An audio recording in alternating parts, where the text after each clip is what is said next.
Good afternoon, everybody, and good morning to our colleagues in North America.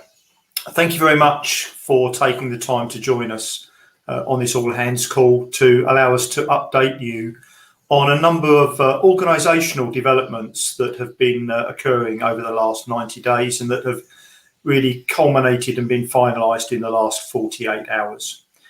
You can see from the agenda that these changes really affect nearly every part of our European business in terms of functions and teams. And our intention today, as you hear from each of the business leaders, is to talk to you about specifically what has changed, what we believe these changes will deliver to our customers, our vendors, and really mean in the future for our employees. And at the end, of course, we will take the opportunity, as we always do, to answer as many of the questions as we possibly can. So please, of course, for those of you that are familiar with the new platform, please put those questions in and we'll scroll through them at the end. And those we don't get to, of course, we'll publish on a Q&A document. So before we get into the meat of the presentation, let's just take a few moments to update everyone on where we are with relation to our response around COVID and the pandemic situation in all of our regional operations. We've been very consistent that our primary objectives are to, of course, continue and maintain business operations for the benefit of our customers and our vendors, but simultaneously really focused on the well-being and the welfare of all of our employees. And therefore, of course, we are keen to open as many of our offices as quickly as we can and as possible, in order that those of you who find it difficult or challenging to work at home, or where your roles require more of an office-based location, can safely and through social distancing requirements operate safely from all of the available offices. And of course, those facilities, you can see the green ones are open, are all now being managed and set up so that we can comply with all of the regional and local requirements. I think we'd all like to be able to get back to the offices as quickly as we can, but I think we recognise that it's a very fluid situation and unlikely to be where we'd really like it to be for a number of weeks or even months yet. In addition, of course, we have previously said that there is no business travel outside geographic boundaries at the moment, so no international travel unless it's specifically approved and sanctioned by the line executive. And I think that continues to be in place. And of course, there are even some restrictions on intra-country travel. But I think what has been fantastic as we approach the end of the first half of our year is that we've now been running this business really successfully through your huge personal efforts and endeavours and our IT capability remotely for nearly 6 months, and our business is continuing to do extremely well. So talking then about the organisational update, just by way of context, a number of you will remember that about 6 years ago now, we went through a pretty significant system change and deployed SAP everywhere within Westcon International. And while that was a relatively successful technical deployment, we coupled it with the outsourcing of a number of our core activities. And of course, many of you will also remember the very, very significant damaging impact that outsourcing activity had. And that's what led us in September of 2017, to reverse that BPO decision and repatriate a huge amount of those, in fact, all of those outsourced activities back under our own management. And there's no doubt that in the next 2 years, so in FY18 and 19, we went to huge lengths to restore our operating capability. And last year and the start of this year, with the increase in number of traded customers, with our increases in market share, the number of extended territories we've been provided by our vendors, and indeed our vendor engagement, there is absolutely no doubt that the business is executing through the huge efforts of all of our employees extremely well.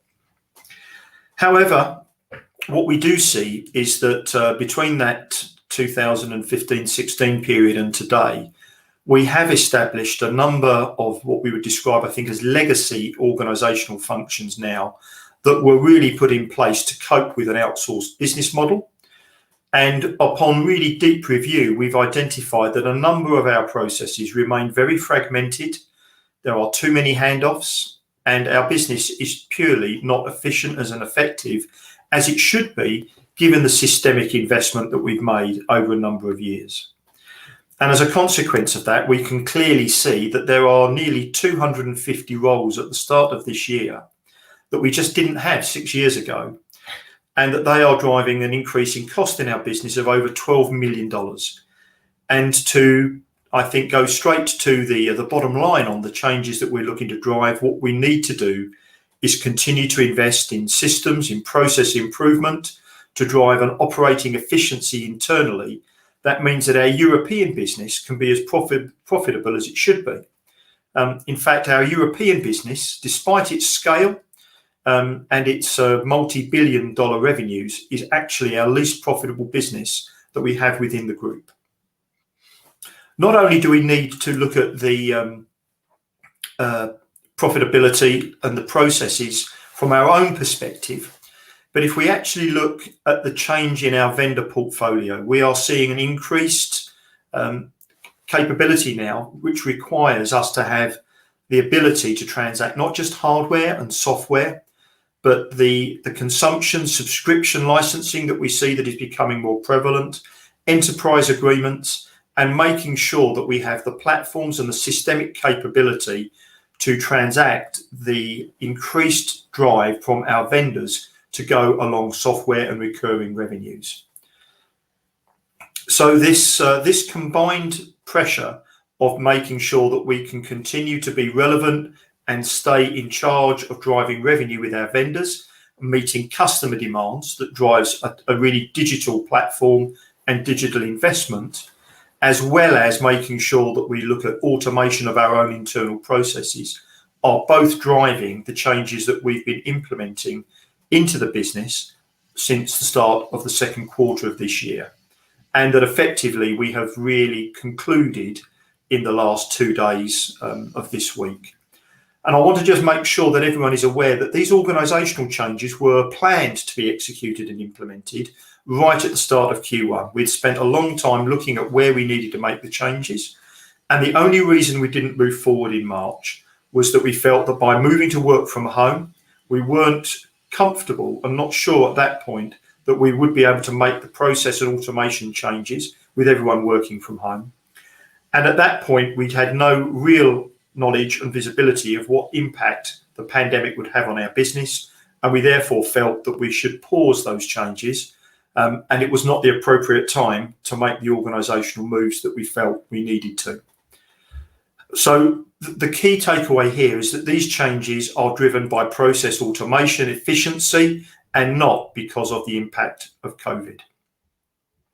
We've also talked about the fact that at the start of this year, we had a number of goals that we had published, and we had clearly had 7 strategic segments that were driving all of our activities to achieve these goals. And we highlighted that there were 2 priorities for us this year. One was being more entrepreneurial and moving activities closer to our customer, becoming more agile, more responsive to customer and vendor demands, and by so doing, continue to become easier to do business with.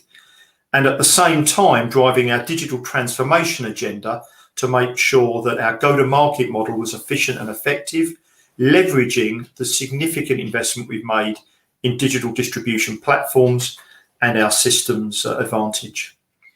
And if you look at the changes that will be unveiled or be talked about today, all of the changes are entirely consistent with both our goals, our strategic pillars, and the priorities that we set right at the start of this year. There are no other drivers to the changes we've made. So you'll have seen throughout Q2 that we have moved our sales operations and renewals activities and sales teams into the Westcon and Comstore line of business. We've combined the GDS sales and operations functions and now move services into that same leadership structure. to ensure that ultimately it becomes fully integrated into our overall business. And we've unveiled and launched a number of order management processes and backlog management improvements that mean that we should be more effective and more efficient. I'm not going to talk about the elements on the right-hand side because that's exactly what our team is going to talk about. But what I would like to do now is to hand over to René Klein, who you all know runs our Westcon line of business in Europe. And René is going to talk to you about the significant changes that he's made to his organisation over the last few weeks, culminating in the last 2 days, and the benefits that it will give to all of our stakeholders. René, over to you. Thanks, David, and good afternoon and good morning, everybody.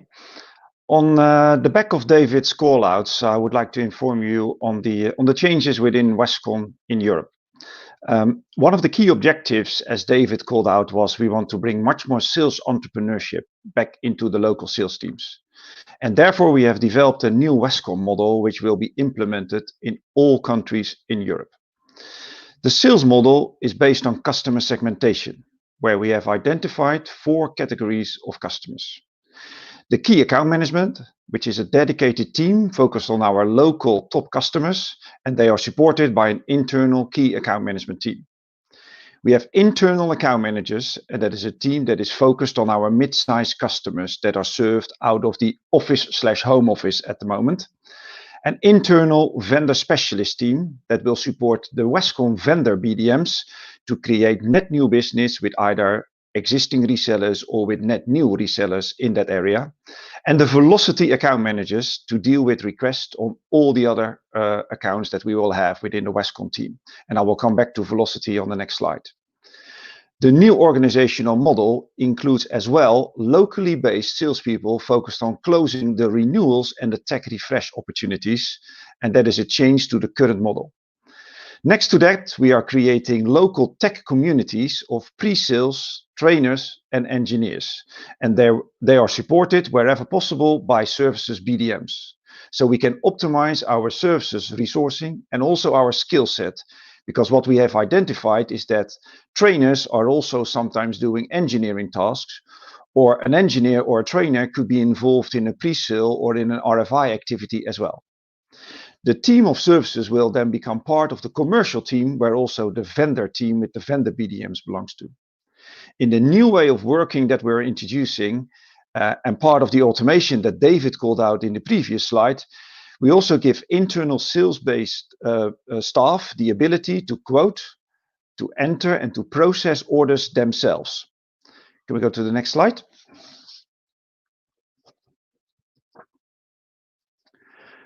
So within the Westcon line of business, I've asked Matt Piddington to own the services go-to-market strategy. In this role, Matt will work closely with the EMEA vendor management teams of Marianne Nickenich, who is responsible for collaboration and networking vendors in EMEA, and Daniel Hurel, who is looking after the cybersecurity vendors and our new go-to-market methodology of NGS. The central renewals and tech refresh team is from now onwards fully focused on quoting the various vendor renewals and tech refresh opportunities. This team will be led by Vincent Deleu and is reporting into Matt Piddington. Education services will be now fully embedded into the local commercial team as called out on the earlier slide. The velocity team will focus on demand creation and accelerating the new vendor opportunities. The reseller account management of this customer group will move back into the local sales teams. Within the velocity team, in Houten, we will have business creators, and the business creators will drive demand based on vendor campaigns. And they will do that both for collaboration and networking, but as well now for cybersecurity and NGS vendors. The vendor evangelist is an individual that is commercially and technically supporting our local teams in driving demand for either smaller vendors in our portfolio or for new vendors that we onboard and we want to give them a quick start. The velocity team remains based out of the Houten office, and they will report into Marianne Nickenich. With that, I would like to hand over to Rhys Jones, who will give you insight on our project of process and execution excellence. Rhys, over to you. Thank you, René. Good afternoon, good morning, everybody. So the first slide I've got to share with you today is to give you an overview of the business COE that we've set up. So I'll start with explaining what is process excellence. So the business process COE has been developed to provide a consolidated department of process SMEs who will work and collaborate with the line of business and other shared service departments to provide process development opportunities. What processes will we be covering? The COE is initially focused on the quote to invoice process, which involves projects I'll talk about on my second slide. We have already investigated additional areas outside the initial remit, which include the customer service area and CBS, or Blue Sky as it's known. And we continue to support departments and process developments on an ongoing basis. We're doing this so Westcon Comstore has a consistent capability and structure to review and develop processes to ensure that the business can achieve its execution excellence strategic goal, whilst delivering this in the most effective manner and ensuring there is collaboration with all stakeholders across the business. How will we achieve this goal? We'll achieve the goal by using consistent process improvement philosophies and methodologies, which will be driven from our strategic goals and priorities. These include, but will not be limited to, being data-driven and creating digital-first solutions that David mentioned. And next slide, please. So on this slide, it just gives an overview of some of the areas that we're currently focusing on. So on the left-hand side, we have labeled some initiatives under the Big Four headline, which are a set of projects that start in FY20 and have continued in the first half of FY21. And to explain a bit about each one very briefly, Clean SO allows for the validation of information in SAP, which will allow for real-time data checking and stop the waiting time that our order entry agents experience and allow us to process first-time order demands. Customer PO acquisition. This scrapes the data from incoming POs from our customers and allows us to systemically validate and populate information directly into SAP and stops the requirement for manual data entry, which can be time-consuming. Backorder management utilizes our fresh desk system and populates the information of orders directly from SAP and provides a more effective and consolidated user interface for managing our backlog. The serial number capture. This update allows for automatic notification of our serial numbers from our hardware products into SAP so we can automatically release the software element of orders and therefore saving time and effort. On the right-hand side of the slide, you see the grey shaded boxes. These are 3 new initiatives that we're working on, and they're broken into 2 sub-areas. The first one being the SBA auto creation. This allows for a creation of an SBA or a Vistex at point of vendor approval, which removes the need for manual requests and waiting times that are in place today. The second box is about low-touch quote. This will allow our quoting teams more functionality within the OneView system to create a quote with relevant information for our end-to-end process. And all the data will be required then to accurately process an order right first time. Then the final piece to our overall objective is something that we've named Zero Touch Quote. This allows us to combine the functionality from the SBA creation and the Clean Quote initiative to automatically create proactive quotes into the OneView system from a deal creation with the vendor. This will not only allow for reduced administration, but ensure all opportunities are within the sales and OneView systems. That's the end of my slides, so I'd be happy to hand over now to Simon Thompson, who will give you an update on the GSCS and services organisation. Thank you. Thanks, Rhys. So once again, good afternoon to everyone. Services are incredibly important for this business. Services are strategic to this business. And so it's right and proper that we put the right emphasis behind developing this part of the organisation. For the context of my commentary here today, I'm really referring to the logistical services, the professional services, and the support capability, either from a service delivery perspective or go-to-market perspective. You've heard previously from Rene what we have done around embedded support and education under Matt Pillington.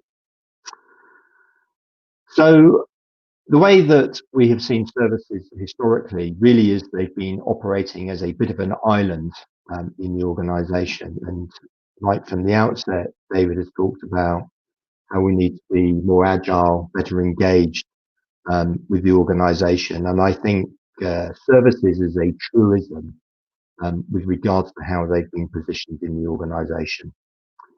So over the coming days and weeks, we will be further integrating into the rest of the organisation. And to that end, we felt that it was important that we appointed the right leads to do that. Many, if not all of you, will know of Martin Flensburg, who's clearly been in the organisation for a number of years and run our sales order processing operations prior to being general manager. And he was is the ideal candidate for ensuring that we've got that integration not only into GSCS, but across the organisation as a whole, utilising tools across the business where appropriate. There are some tools which are clearly specific to services and will remain so, but wherever possible, we will be using the same processes, systems, tooling across the organisation. Graham Hannigan has been appointed to lead the go-to-market, the sales approach for services, and he'll be focusing on global customers in conjunction with Alistair, who continues obviously to own that particular piece of business. Large strategic accounts, which is where we typically get our success from either those global customers or those strategic organizations. But importantly, what we do need to do a better job is integrating and selling through the sales offices and enlisting the help and support of you all in order to be able to make services more pervasive across our organization. Experience tells us that reducing handoffs drives profitability, it increases deal size, and ultimately increases customer value. So what are our immediate goals? If we can move to the next slide, thank you. Our immediate goals are to evolve an efficient operating delivery model, and that's going to create more opportunities for us in the organization. We need to increase the availability of competitively priced resources. We'll do this through partnering, and that in turn will increase the number of wins that we get in the business. We'll build new and innovative solutions which customers are asking for, and that will lead to greater differentiation and also just help the volume of business that we achieve, because we'll be promoting things that customers actually want. We need to position ourselves for the next wave of technology. We need to evolve our business into those new service areas that customers are requiring. Because let's not forget, our job is not to compete. Our job is to enhance and help support our customers enter into new technology areas. There's a significant effort that needs to be put in place in terms of increasing our awareness across our sales offices and also our customers. And we'll do that with the help of marketing, but also in terms of bringing these new offers to market. And in doing so, what we also need to do is to increase confidence within our own organization that we do have the capabilities and skills to be able to deliver these offers to the marketplace. As a spearhead, you'll hear more and more about Service View. And Service View is our tangible opportunity to position services in the organization. And I'd ask you all to, if you've not seen it already, to see the video that's available and take an interest in terms of what ServiceView delivers. And because, as I said, that's our spearhead approach in order to position services within the organization. At that point, I'll hand over to Paul, who's going to talk to us about data-driven. Great. Thank you very much, Simon. I'm going to spend a little bit of time just talking about our goals as a marketing organization. And you may have heard us bracket these for purposes of convenience and branding under the Marketing 2.0 heading. But let me just explain a little bit what we mean by that. The first is that there's no question in my mind that we can get greater returns from our digital marketing spend, which is significant, by focusing on in-house delivery of those things that are capable of being addressed in-house, whether they be internal or vendor-facing, and also looking at our external spend. There's a lot of spend being placed with external agents and contractors, where we could much more readily address those requirements in-house, usually for a factor of 2 to 3 times less cost. In parallel with that, we want to be more consistent end-to-end in our planning, our execution, and our measurement of those digital marketing programs. One of the key elements of that, in turn, is increased analytics. And this is not just to make our own programs better, but to actually help us represent those programs to our vendor partners and to our customers. So by improving the reach of our own organization into those analytics tools, we can present ourselves in a better way to each of those constituents and do it in a way that genuinely creates demand. If we get all of that right, we can start to build the clarity and the consistency into our messaging and our branding to build increased value in our target markets. There's no question that telling a more complete and a more integrated story across all of our market segments, all of our technology portfolio, will help us build that brand value much more efficiently. And finally, we want to make sure we can improve the capability, the motivation, the engagement, and the retention of our marketing talents right across the Westcon Comstore community. There's no question in my mind that we have enormously talented people working inside this organization, either in marketing or in areas related to it. And we need to make sure that we continue to get the very best out of that talent as we move forward into the future. So what I'd like to do now is talk about how far we've come in addressing some of those goals with the technology and process investments we've been making. We intend to be the digital first and data-driven marketing business partner for the whole organization. So whether you're sitting in the Westcon Europe go-to-market model that René referred to, whether you're in the Comstore Europe go-to-market model, or you're in the local country marketing teams that are executing on those programs, or indeed defining your own, we want to bring significant value and creativity and consistency into the ways that we engage with the market. If I look across the armory that we can equip you with, let's start with the studio for digital marketing and asset development. We are expanding capacity here to match to business need based on our view of the pipeline and the forecast, and that will be happening over the next quarter. We have built out digital experience platforms, both the kind of persistent, large-scale commercial ones that we operate today, as well as some of the more programmatic ones that our vendors are investing in to help us take their story to market. We're supporting that with the Intelligent Demand Program, which, as I mentioned, uses analytics to drive more accurate and targeted demand generation. We're building out the circuit solutions lifecycle in pursuit of this new way of working around software as part of the solution. We're supporting Simon's global customers with the Orbit brand and go-to-market program, of which GSCS is just one example. We've built out the platform that we're experiencing today, Venue, for virtual events. And already we're seeing a significant pipeline of event design going on whilst we work into this new context around COVID. We've built out the Empower digital marketing training program to equip you with the skills to support and use all of these processes and technologies. And finally, in Q3, we'll be adding a digital approach to voice of the customer as a means to gauge and interact with our customers around the feedback and the sentiment that they can start to share with us. So I'm hoping you can see that the central marketing team has really got behind this notion of digital first and data driven, both in the programs that we've developed, the technology that supports them, and the way that we're going to engage with you as a business partner. With that, I'm going to hand over to Willem de Haan, who's going to provide us with a brief update on Comstor Europe. Willem. Thank you very much, Paul. Good afternoon, everybody. So in line with two of our main strategic priorities, customer orientation and execution excellence, we've started to make some changes in our Comstor business over the last couple of months.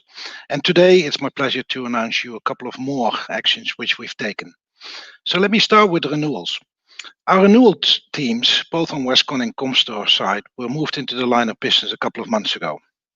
And since then, we've asked our local businesses, our local sales officers, to get more involved in the closing of these renewals, simply because of the fact that the renewals are no longer just simple renewals, but they become more complex, as Renee was mentioning. They become tech refresh, and we're heading towards customer experience, which is very high on the priority of Cisco.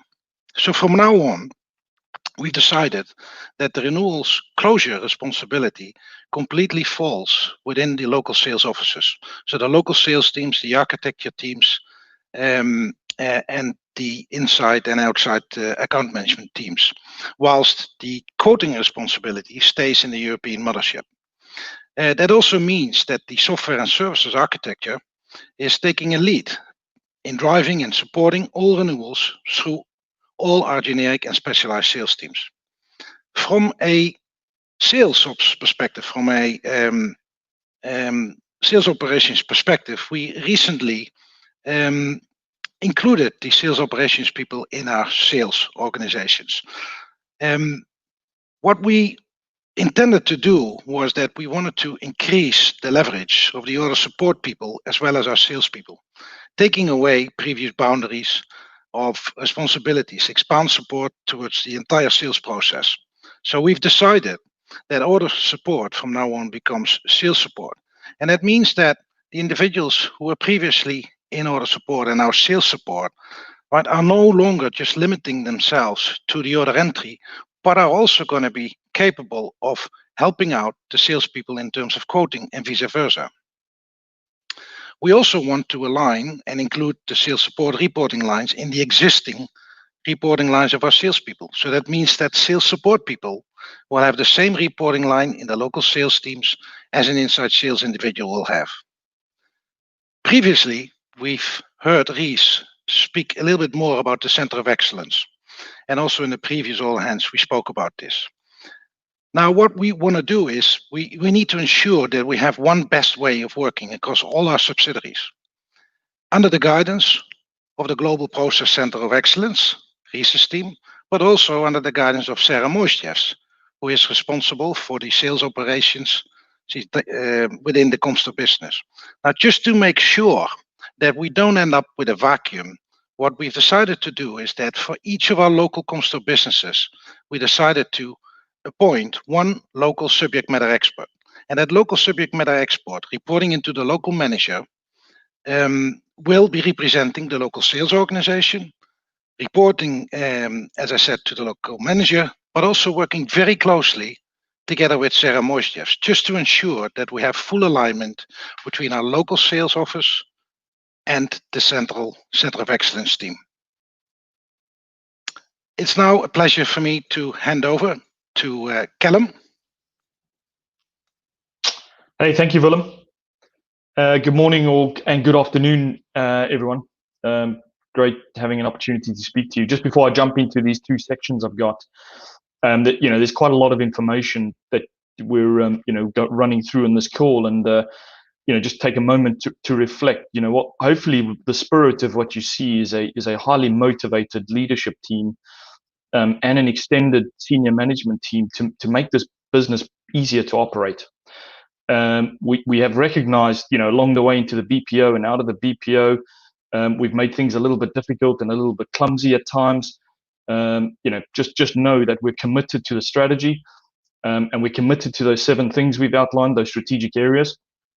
And our only motivation is to make this a better business. And hopefully that comes through clearly today. For finance, more specifically, I have this mantra in the finance teams. They will know, and you may have heard it if you're not in finance. But we want to move up the business partnering spectrum, be genuine business partners. We're not just scorekeepers. We want to help make sure you have access to the right data, the right facts, and help make good decisions. The themes are the same. We want to get closer and more connected to the customer.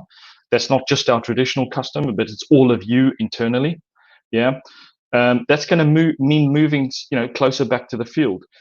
This is not about going back to 2015, right? In finance and all the other areas, the years 2015, if you were around, from what I'm told, that design and that business model we had weren't perfect either. There was a reason we went to SAP. There was a reason we dabbled in shared services. So we do want to get closer. We want to make this business easier to operate. But we're not going to do that at the expense of the control or the quality, right? So always keep that in your mind, right? We're trying to remove boundaries. We want to make it simpler to get an order entry, order entered, but always maintain the quality and the ultimate experience for the customer. That's the top priority.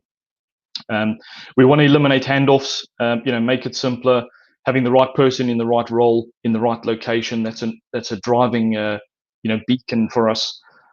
Having said that, the shared services center, there are areas that are performing really well, and those activities that are genuinely shared, we have guys in Johannesburg and the COE in the UK working their socks off to improve that customer experience, the internal customer experience. That's not going unnoticed, and those areas that are genuinely working well and are better off shared will stay shared. And then, of course, the last two go without saying. We're going to improve things. We're going to implement in a controlled manner, and we'll only make changes because they're fact and data based. So for finance, again, the themes are the same. It's a better world we're aiming for, and hopefully improves your day job. If I move on to the second topic I wanted to touch on, and just using this forum and an opportunity to provide an update on our data-driven strategy. So you will have seen this in previous all hands. It's one of the 7 areas we focused on, and I'm excited to be pouring some renewed energy into this area. During COVID, as David said, we've had to be defensive. We weren't really sure how it was going to play out, and we've had to really make sure we had business continuity planning under hands, disaster recovery planning. But thanks to all of you and your effort, we've done incredibly well. So now we want to pivot back to be more forward-looking, make sure we return to the strategic areas, and data-driven is one of those. So I'm pleased to announce that we're about to appoint Atul Damani, who many of you will know as the head of data and analytics.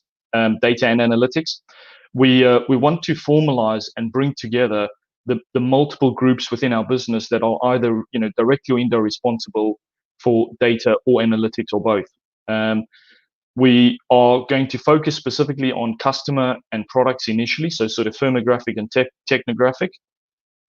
We want to make sure we support the marketing team and the initiatives that Paul is leading. You saw some of the aspirations in that Marketing 2.0 being genuinely data-led, and we want to make sure that data requirements of digital-first initiatives are properly captured and we can deliver against those.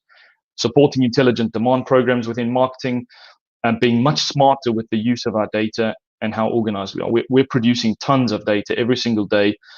We're sitting on a treasure trove of information, and we want to get serious and move up a few leagues, if you like, about enhancing and utilizing that data and adding demonstrable value to our business.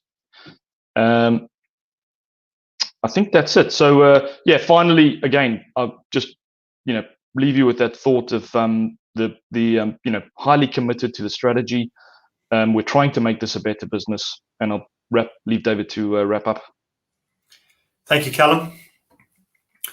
So I think just to bring the discussions to a conclusion, I talked at the beginning of the presentation about the fact that compared to 6 years ago, we had over 250 roles in the business that we didn't have before.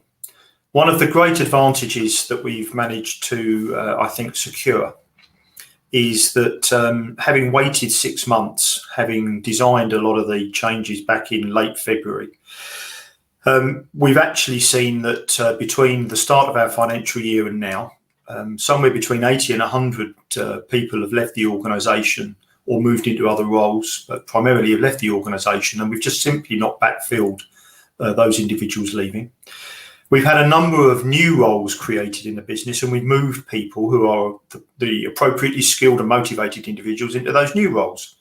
And that means that while changes to organisational structure and losing colleagues out of the business is never an agreeable or part of what we all enjoy doing, the number of people impacted is nowhere close to 250 in the conversations that we've had with people over the last 2 to 3 days. In fact, it's much closer to 75 or 80 people. So I recognise that there is never a good time to have restructuring conversations or change organisational shape. And these circumstances make those conversations even harder. So for the people affected, we've made sure that we have done the very best we possibly can. But please be under absolutely no illusion that these changes that we are making will make this business stronger. It makes us much more efficient and effective. It drives automation and process improvement to the heart of everything that we do. And if we have an objective to reach the $4 billion in the next 2 to 3 years that we have set ourselves as a goal, we can only do that if we have the kind of infrastructure and the kind of process improvement that Rhys highlighted in his section. So we've heard from Rhys about both current process improvements and future areas that we can become more productive in. We've heard from Rene and from Willem about how their businesses will be much more agile and better able to service the customers, in Rene's case, both locally and centrally. Simon's talked about integrating our services business and making all of our people more confident and comfortable to sell our services capability, which frankly is also, I think, very exciting. And there is no doubt that our marketing capability, embracing the new digital first agenda, continues to drive increased value, and platforms like this and other initiatives are clearly making our vendors and our customers enjoy working with us and giving us more opportunity. So at this point, I think our formal presentations are closed. We have a few questions that have come in. But I would like just to reiterate that all of the things that we've done, we need to now make sure that as we arrive back in work on Monday, we're really making sure that these changes to roles and responsibilities and the training required to make sure that people are fully able to execute on their new roles are in place, and continue to focus on the great execution excellence that we have had in place for the last number of quarters. And of course, we will be closing Q2 and the first half of the year very strongly. So we've got a number of questions that have come in. Some of them I'm not sure that I fully... there's a question about the new EMEA sales structure. Is that already in effect? It's being implemented as we speak. And I believe that the local sales leadership have that all in hand. Is there a visual before and after around spheres of responsibility? I believe there is, and I think that next week that will be rolled out across the board through the local sales and the local business management teams, so that all of the new organisations will be clear and fully available. And of course, if you're not sure, all of the usual rules apply. Contact your line manager, ask those questions. There is a question here about CRM to enhance the existing one with more capability and provide a better service to the customer. That's a really good question. We had originally considered and thought that we would be progressing with a Salesforce.com deployment.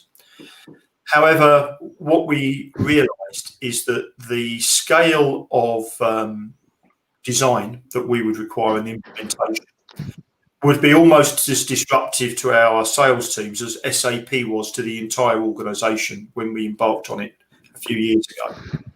And as a consequence, we wanted to avoid disruption to our customer engagement. And therefore, the elements around CRM, but more importantly, the sales process automation for the circuit, the information we need to drive renewals, to drive tech refresh, and to drive the activity around a customer experience sales motion are all going to be driven into our SalesView platform.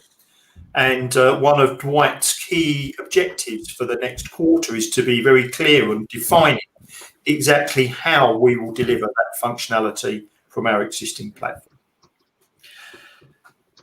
Callum, there is a question here about finance. Would you like to pick that up? Yeah, that one and the next one. So let me take both of them. The first one says, you know, we speak about right people, right location. Can you please explain why local experienced people are being made redundant from their jobs within AR? So I suspect, given the context of this, it sounds like this is the UK, where I think the majority of our AR redundancies are being made. I'd be happy, whoever this question was, if you want to reach out, I can take you through the thinking in more detail. But at a very high level, you know, this is data based, right? It's based on what the information is telling us and our experience over the last 2 years. If you recall, for those of you that have been through the pain, when we went into Genpact and we tried to do collections from Romania for all of EMEA, the short summary is that it was a massive failure, right? You saw it in our DSOs, you saw it in our cash liquidity problems. I mean, we nearly went bankrupt. Yeah, so that clearly didn't work. We then repatriated that, and the initial design, and I have to say, with good intentions and done in good faith, was to centralize that back in the UK. But then, if you look at our experience post BPO, we have over centralized. And in the last 12 months, we've had the opportunity to drop in 1 or 2 resources, basically across mainland Europe, so closer to the geographies where the customers exist, with people who are more closely connected to the culture. And the experience speaks for itself. We've made a number of other changes along the way, right? We've made a number of tooling improvements to SAP. As I say, we've had the opportunity to dot around some people closer to the business. We've rejigged what the AR folks in the field are responsible for versus what the people in the shared service center are responsible for. And all of that suggests fundamentally, when we are closer to the customer, and in this context, I mean the external customer, the experience is better, the cash collection improves, the disputes reduce, and we resolve problems sooner. Yeah, that isn't an opinion. That is, it's fact-based. It's what the data is telling us. And so when I talk about right people, right location, this is across mainland Europe primarily, and it's about having people closer to the customer. And unfortunately, if I was to summarize our post-BPO world, again, no fault, the design was with good intent. I think we've over-centralized in the UK, and we can get a better experience for our business by having the people in mainland Europe. So that's a fairly quick answer. I can go through more detail. If you ever ask that question, I'll be happy to take you through that. I think, Callum, one other point is that you're right. There have been roles eliminated, but we've also created roles in local country. So we've also created roles for local accounts receivable and collections individuals in country. So this is not just a headcount reduction. This is moving, as we said in our being more entrepreneurial, moving the activity closer to the customer. Yep. Thank you, David. Okay. Simon, there's a couple. Sorry, the second question was just very briefly. I'm actually not sure what this means. What is the company's long-term plan for finance? And I think I need more context. I mean, guys, if you're in finance, it's what I've been saying for the last 2 years, which is I want us to move up that business partnering spectrum. We have to make sure our customers, and this time it's internal, right? All the people in this business, in sales, operations, other back office functions, that we are delivering a world-class service. And we're business partners. We're not scorekeepers. We're helping them run their business. We're helping them make decisions. And we're helping them make those decisions based on good data. That's the long-term goal for finance. Thank you, Callum. There's a question about, is managed services an option or a strategy for Westcon Comstore services? I'll take that, David, yeah. Simon, if you'd like to. Yeah. So I guess the first question is, what does managed services mean? Because it means different things to different people. But to provide a holistic answer to that, absolutely, the answer is yes. I think it depends to the degree that we are able to deliver that. And let's not forget, when we talk about our big customers, what they're also looking for us to do is to provide the technology as a service. And so there are some financial implications. But if you look at our relationships with the likes of Verizon, we are today already providing managed services-based solutions in very surprising sets of circumstances. There was a situation recently where we've won a Palo Alto monitoring deal, and I would have never have thought that we were in a position to be able to sell that type of service to Verizon. But absolutely, that's the way the market is going. If we want to be relevant, right, then we need to be able to find ways of executing and providing solutions in that area. I think is a very broad, and I appreciate that limited time to ask the question. It's a very broad question. Hannah, who works for Paul, is working on a go-to-market approach, which is more of a cookie-cutting type approach. But today we are already doing this type of activity, and we have wins on the table.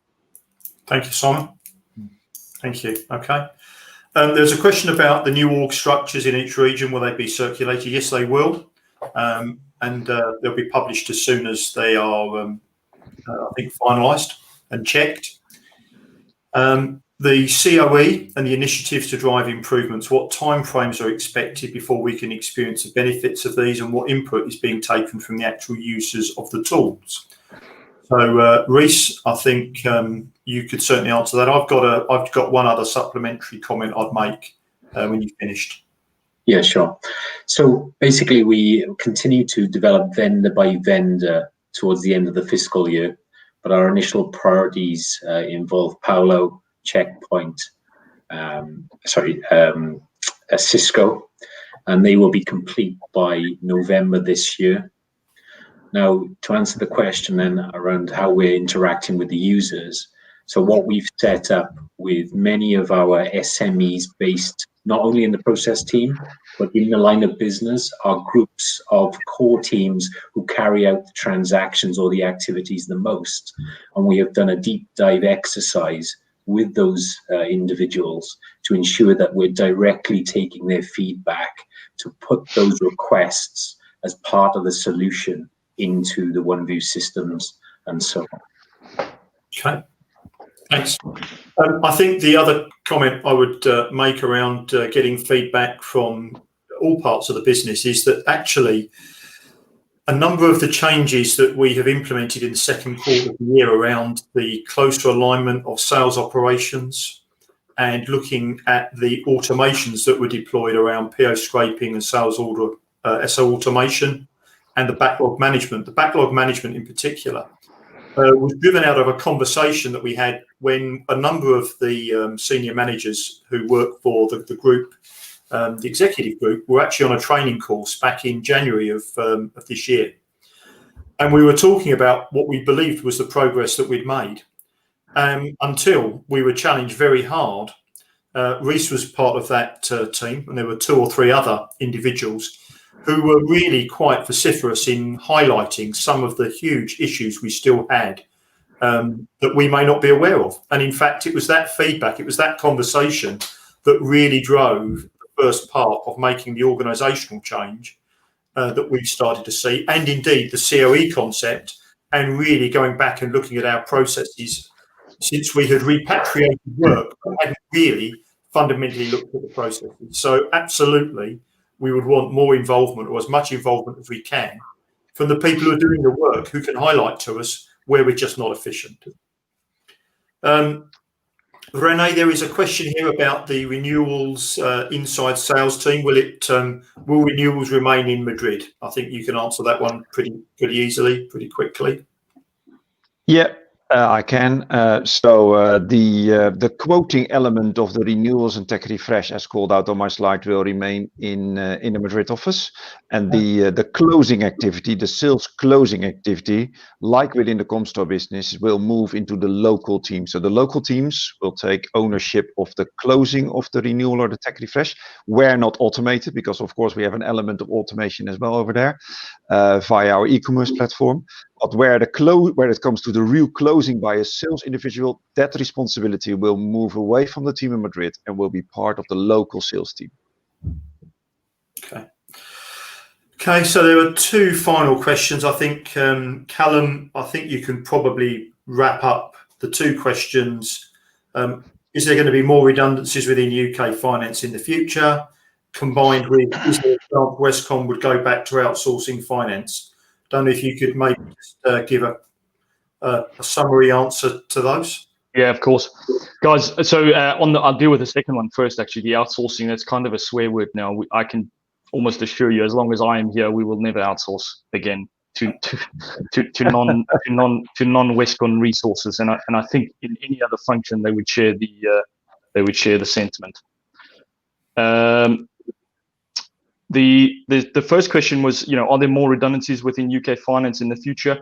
I can't answer that. I can't say no. I can't say never. All I would say is a couple things. I would say, the first thing is this is an agile business in an agile and dynamic set of market circumstances. It's incredibly fluid, now more so than ever. We will always adapt. We will always make sure we if we need to change, we will change.